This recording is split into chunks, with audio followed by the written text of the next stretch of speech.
ঠিক চলছে residential form of government. आपको और एक बात कहता हूं, ये आखिरी चुनाव है। Modi is a dictator, a man worse than Hitler, Kumaraswamy told the supporters today.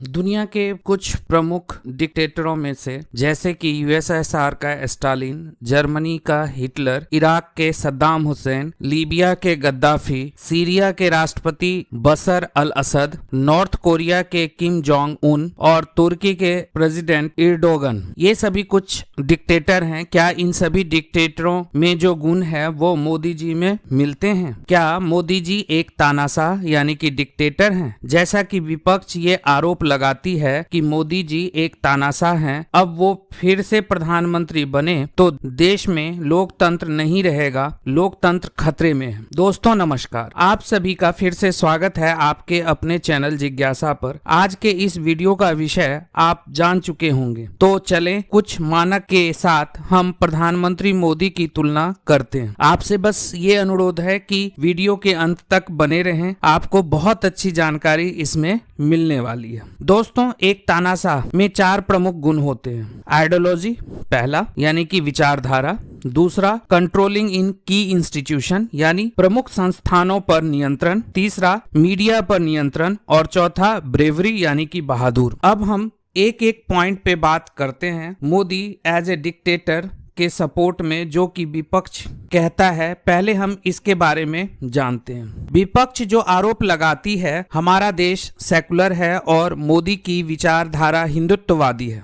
दूसरा, कंट्रोल ऑन की इंस्टीट्यूशन, उदाहरण के लिए जैसे कि सीबीआई, ईडी, जुडिशियरी और भी इंपॉर्टेंट इंस्टीट्यूशन पर मोदी जी का कंट्रोल हो गया है और विपक्ष को परेशान करते हैं। तीसरा, विपक्ष का ये भी आरोप है कि मीडिया का कुछ भाग गोदी मीडिया है और जो मोदी की आलोचना करता है उसे सरकार परेशान करती है। साथ ही आईटी अमेंडमेंट रूल 2023 का लाना जिससे अभिव्यक्ति की आजादी खत्म हो जाएगी। ब्रेवरी, बहादुर, अपने आप को दिखाना जिससे कि जनता में ये मैसेज जाए कि जो डिसीजन मोदी जी ले सकते हैं वो और कोई नहीं ले सकता। जैसे प्रचार करना मोदी है तो मुमकिन है, air strike, spend lots of time with army man यानी सेनाओं के साथ समय बिताना। क्या इस सारी आरोपों से हम कह सकते हैं कि मोदी जी एक डिक्टेटर हैं? तो चलिए विपक्ष द्वारा लगाए गए एक एक बिंदु पर हम बात करते हैं। पहला, आइडियोलॉजी, हिंदुत्ववादी, यानी कहा जाता है कि मोदी की जो विचारधारा है वो हिंदुत्ववादी है। जैसा कि हम जानते हैं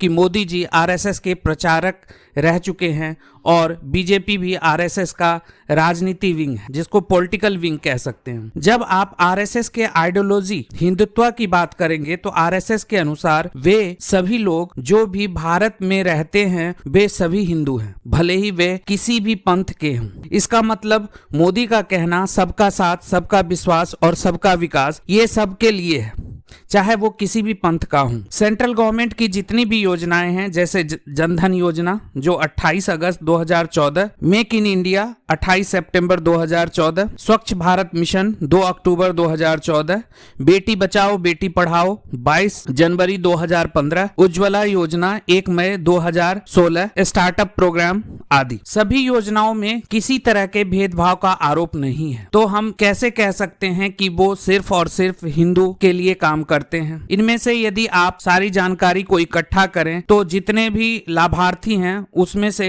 अल्पसंख्यक वर्ग, मुस्लिम वर्ग 27%, उज्ज्वला योजना में या मेक इन इंडिया या प्रधानमंत्री रोजगार योजना या और भी कोई भी योजना को आप ले लें, वो लाभार्थी ज्यादा से ज्यादा है। यहाँ पे किसी भी तरह का भेदभाव नहीं किया गया।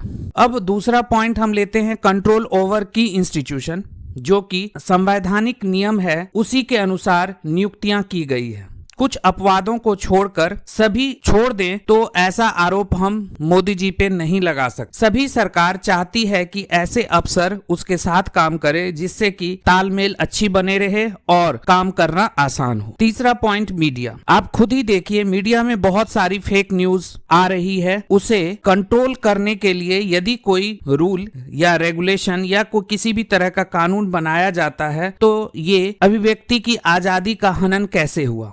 यदि सही जानकारी हमें मिले, इसके लिए यदि रूल कोई बनाई जाती है, फैक्ट चेकर जैसे रूल बनाए जाते हैं, तो ये गलत नहीं है। चौथा जो बहुत इंपॉर्टेंट है, ब्रेवरी, बहादुरी।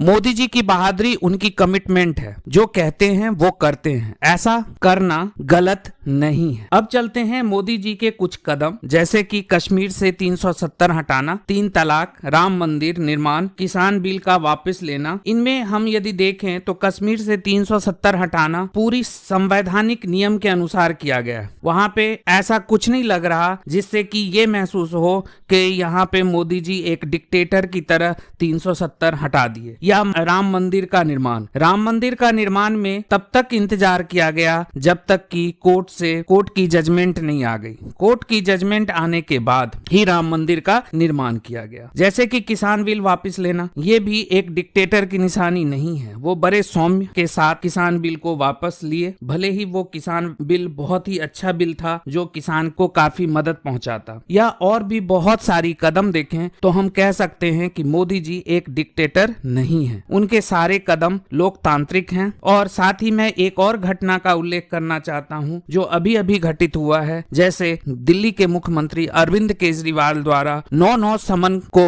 ना मानना, ये अलोकतांत्रिक क्रिया है। यदि आप ईडी के समन पे जाते हैं तो ये लोकतांत्रिक होता, लेकिन उनके द्वारा 9/9 समन को ना मानना ये लोकतांत्रिक नहीं है। उम्मीद करता हूं कि ये सारी जानकारी आपको अच्छी लगी होगी। चैनल को सब्सक्राइब कर दें, वीडियो को लाइक और शेयर अवश्य करें। धन्यवाद।